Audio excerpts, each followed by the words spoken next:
Exercise set 2.6 এর 19 number দেয়া আছে f of x equal to cos square 3 root x।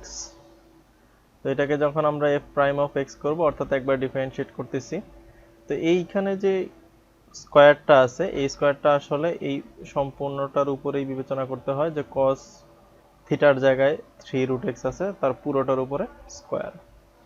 তাহলে আমরা দেখতে পারতেছি এটা আসলে ddx of x স্কয়ারের সূত্রের মতো যে x এর জায়গায় এটা আছে তার উপরে এখানে স্কয়ার।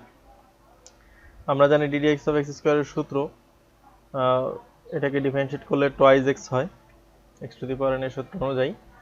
তাহলে আমরা এই যে 2 লিখলাম এবং x এর জায়গায় কি আছে cos 3 root x। তো যেহেতু x এর জায়গায় cos 3 root x আছে তাহলে আমরা এটাকে আবার ডিফারেন্সিয়েট করতেছি এখানে যে ddx দিয়ে cos 3 root x কে আবার ডিফারেন্সিয়েট করলাম। এখন এখানে যা ছিল তাই থাকবে, এখানে চেঞ্জ নাই।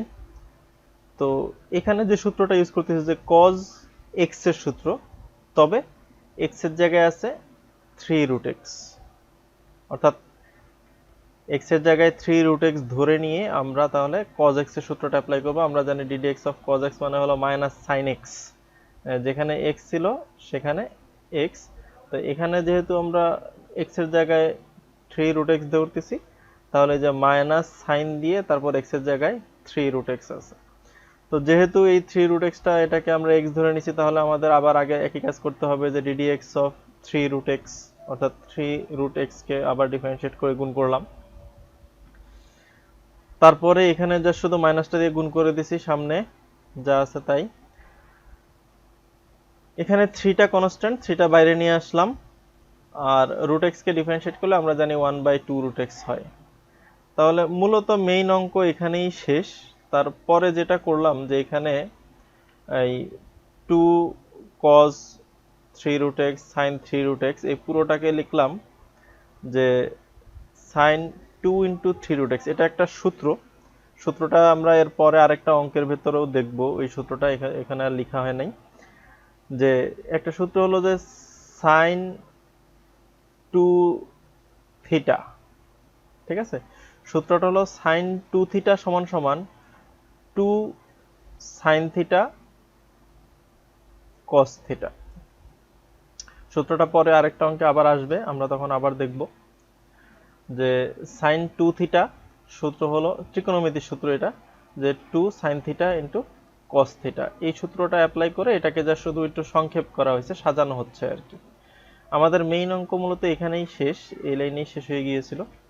তো এরপরে যা শুধু সাজিয়ে লিখতেছি, এরপরে সাজিয়ে লেখার পরে এটা হলো আমাদের এই লাস্ট পর্যন্ত এটা হলো আমাদের অ্যান্সার।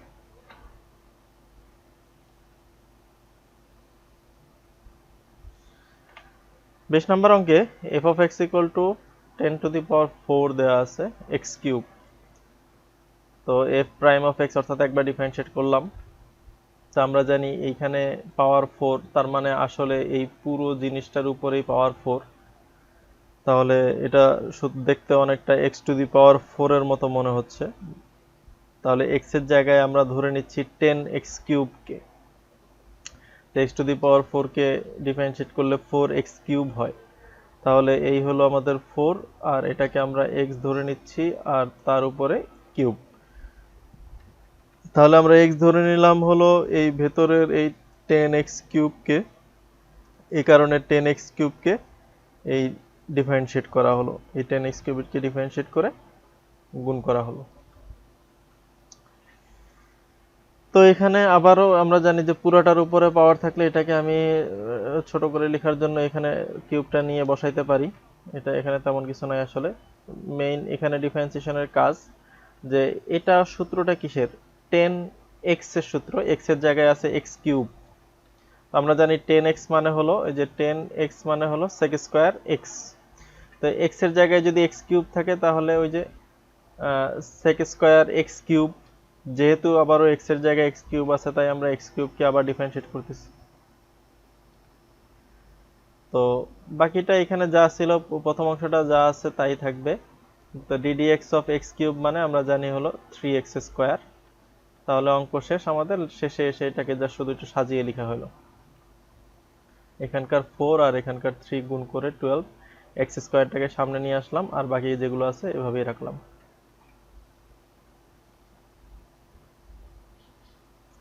তারপর 21 নম্বর অঙ্কে f of x equal to দেওয়া আছে 2 sec square x to the power 7। এটাও আগের অঙ্কের মতো, আমি একটু দ্রুত এটা বলে দিই যে আবারও এই এক্স স্কয়ার যেটা এইখানে sec স্কয়ার যেটা আছে, স্কয়ারটা আসলে পুরোটার উপরে, তাহলে আমাদের এখানে এক্স বলতে আছে sec x to the power 7, আর এখানে যে 2টা ছিল সেই 2টা কনস্ট্যান্ট হিসেবে বাইরে রাখা হলো। তাহলে আমাদের সূত্রটা হলো ddx of x square equal to twice x, এই সূত্র অনুযায়ী। তাহলে এই যে উপরে যে স্কয়ারটা আছে এই অনুযায়ী, তাহলে 2 আর এই পুরো জিনিসটা হলো x, তাহলে twice x আকারে লিখলাম, যেহেতু সরি ওই এই 2 না, এখানে যে 2টা আছে অর্থাৎ এই যে এখানে যে twice x এর সূত্রটা আছে এই 2টা হলো আমাদের এটা, আর এখানে যে 2টা আছে এটা আসলে ওই যে উপরের লাইনে যে 2টা ছিল সেটাই। তাহলে twice x এর সূত্র অনুযায়ী আমরা 2 লিখলাম, আর x বলতে sec x to the power 7, তাহলে sec x to the power 7 কে আবার ডিফারেনশিয়েট করা লাগতেছে। এই sec x to the power 7 কে আমরা আবার ডিফারেনশিয়েট করলাম।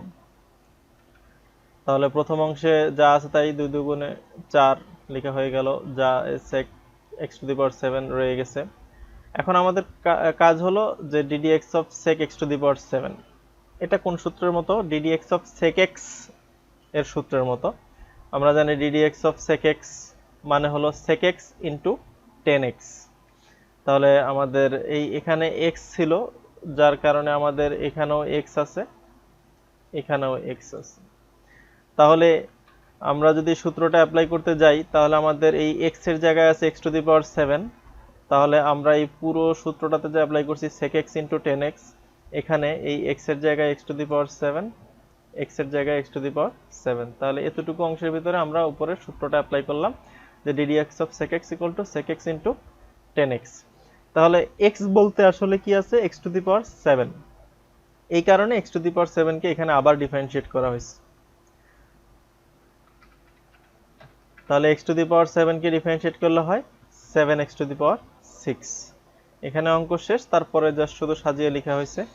এখানে এই 7 আর এই 4 গুণ করে সামনে লেখা হয়েছে, আর x টু দি পাওয়ার 6টা এখানে সামনে নিয়ে আসা হয়েছে।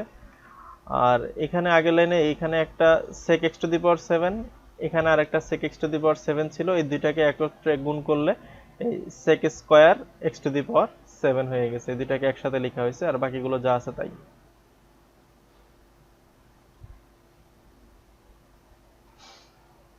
তারপরে 22 নম্বর অঙ্ক, f of x equal to cos cube x by x plus 1। তো আবারও ডিফারেনশিয়েট করলাম, ddx দিলাম।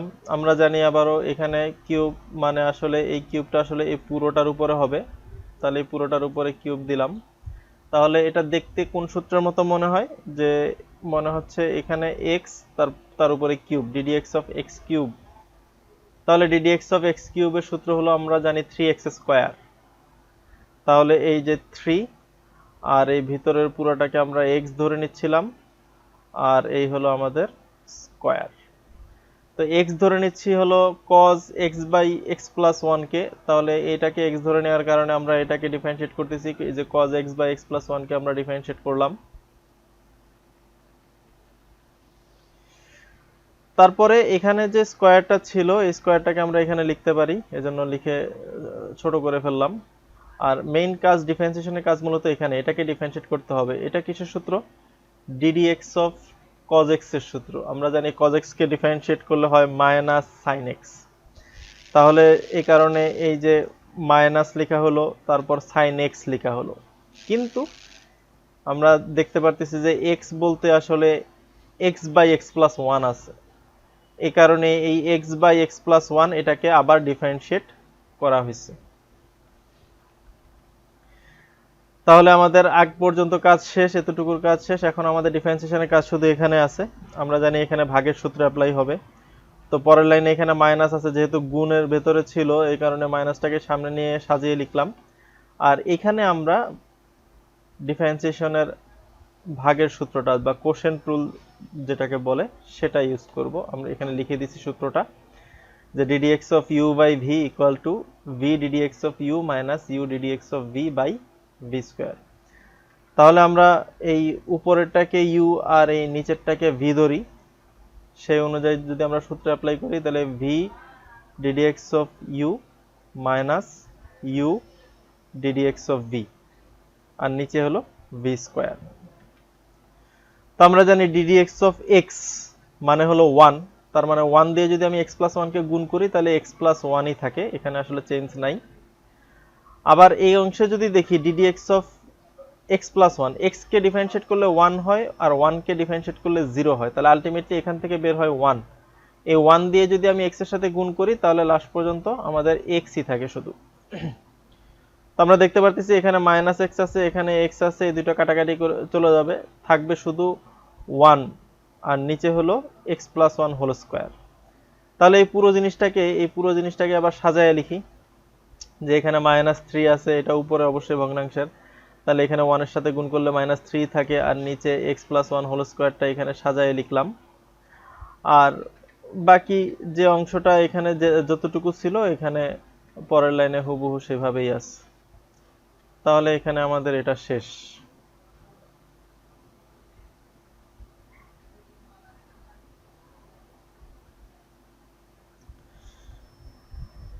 এবার দেখি 23 নম্বর অঙ্ক, f of x equal to root over of cos 5x।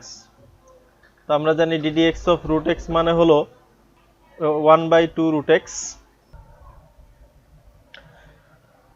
তাহলে f prime of x of equal to ddx of root over of cos 5x। তাহলে আমরা এই সূত্রটা অ্যাপ্লাই করি, যে আমরা cos 5x কে x ধরে নিব, তাহলে 1/2 root x, যেহেতু x মানে cos 5x, তাহলে এটাকে আবার ডিফারেনশিয়েট করে সাথে গুণ করলাম। এখন এই অংশটা যা ছিল তাই থাকবে। আমরা জানি cos 5x এটা কিসের সূত্র, আমরা জানি ddx of cos x মানে মাইনাস sin x, x এর জায়গায় আছে 5x।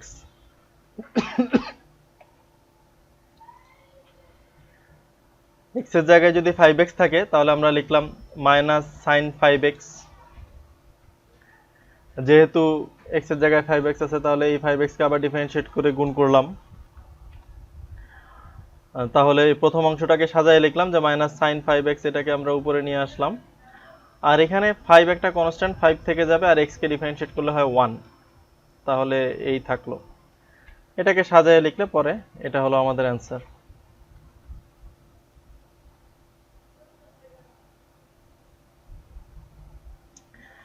তারপরে 24 নম্বর অঙ্ক, f of x equal to দেয়া আছে root over of thrice x minus sin square 4x। এটা একটু বড়, যে রুটের ভেতরে এই পুরোটাকে আমাদের x ধরে নিতে হবে, root x এর সূত্র। তাহলে ddx of root x এর সূত্র অ্যাপ্লাই করি, এখানে লেখা আছে সূত্রটা, যে 1/2 root over of x। তাহলে এটাকে যেহেতু x ধরে নিচ্ছি তাহলে আমরা অবশ্যই এটাকে আমরা ডিফারেনশিয়েট করতেছি, এই যে thrice x minus sin square 4x, এই পুরো জিনিসটাকে ডিফারেনশিয়েট করে এটার সাথে গুণ করলাম। তাহলে প্রথম অংশে আমাদের কাজ শেষ, এটা আসলে এভাবেই থেকে যাবে। আমাদের কাজ হলো মূলত এখন এই অংশগুলোর ভিতরে আর কি ডিফারেন্সিয়েশনের কাজটা। তাহলে thrice x কে ডিফারেনশিয়েট করলে 3 হয়, আমরা জানি 3 থেকে যায় x কে করলে 1, তার মানে শুধু 3 থাকে। আর আমাদের মেইন কাজ হলো এখন যে ddx of এটার উপরে যদি ডিফারেনশিয়েট করি, এটার উপরে ডিফারেনশিয়েট করলে এখানে যে স্কয়ারটা আছে, এর আগে অঙ্ক এরকম এই ধরনের অঙ্ক ছিল যে স্কয়ারটাকে আমরা পুরোটার উপরে লিখতে পারি, আমরা জানি। তাহলে ddx of sin 4x তার উপরে হোল স্কয়ার, তার মানে এখন এইটাকে যদি আমি অ্যাপ্লাই করি, এটাকে যদি আমি ডিফারেনশিয়েট করতে যাই তাহলে আমার সূত্রটা হবে যে এরকম, x এর জায়গায় এটা আছে, তার উপরে স্কয়ার আছে, অর্থাৎ ddx of x স্কয়ার, অর্থাৎ হলো twice x। তাহলে আগের অংশগুলো যেভাবে ছিল এভাবেই আছে। তবে এখানে আমি যখন সূত্র অ্যাপ্লাই করতেছি, যে 2 আছে আর x হিসেবে আছে sin 4x, অর্থাৎ sin 4x কে আমরা x ধরে নিয়েছিলাম। তো তো যেহেতু সাইন 4x কে x ধরে নিয়েছি তাহলে এটাকেও ডিফারেন্সিয়েট করতে হবে। তাহলে সাইন 4x কে আমরা ডিফারেন্সিয়েট করলাম। এখন এই সামনের অংশটা আবারও যা আছে তাই থাকবে। সাইন 4x কে ডিফারেন্সিয়েট করলে এটা কিসের সূত্র? ddx অফ সাইন x এর সূত্র, যেটা সমান সমান cos x। তবে এখানে x এর জায়গায় আছে 4x, তাহলে আমরা সেই অনুযায়ী অ্যাপ্লাই করলাম যে cos x এর জায়গায় 4x, তাহলে cos x হিসেবে অ্যাপ্লাই করলাম। যেহেতু x এর জায়গায় 4x আছে এই জন্য 4x কে আবার ডিফারেন্সিয়েট করলাম। আচ্ছা, এবার এখানে এই আমরা প্রথম দিকে একটা অঙ্ক দেখেছিলাম যে বলছিলাম যে ত্রিকোণমিতির সূত্র অ্যাপ্লাই করতেছিলাম যে sin 2 থিটা সমান সমান 2 sin থিটা cos থিটা, এই সূত্র। তো এটাই আসলে 2, এটাকে যদি sin থিটা ধরি, এটাকে যদি cos থিটা ধরি, তাহলে সমান সমান কি হবে? sin 2 theta. তাহলে এটাই, এই যে sin তারপরে 2 আর থিটা বলতে 4x। তাহলে এটাই হলো আমাদের কাজ। এখানে ত্রিকোণমিতির সূত্রটা অ্যাপ্লাই করলাম, আর এই পাশে যেটা আছে 4x কে ডিফারেন্সিয়েট করলে আমরা জানি 4 হয়। তো পরবর্তীতে এটাকে সাজিয়ে লিখলাম। আচ্ছা, এই পুরো জিনিসটাকে আমরা আবার উপরে উঠে নিয়ে আসলাম। এখানে যে 4 ছিল এই 4টাকে আমরা সামনে নিয়ে আসছি। sin 8x, এখানে যে 2 থিটা হিসেবে ছিল, 2 আর 4 গুণ করলে 8 হয়ে যায়, সেজন্য এটা sin 8x লেখা হয়েছে। তাহলে এখানে আমাদের অঙ্ক শেষ হয়ে গেল।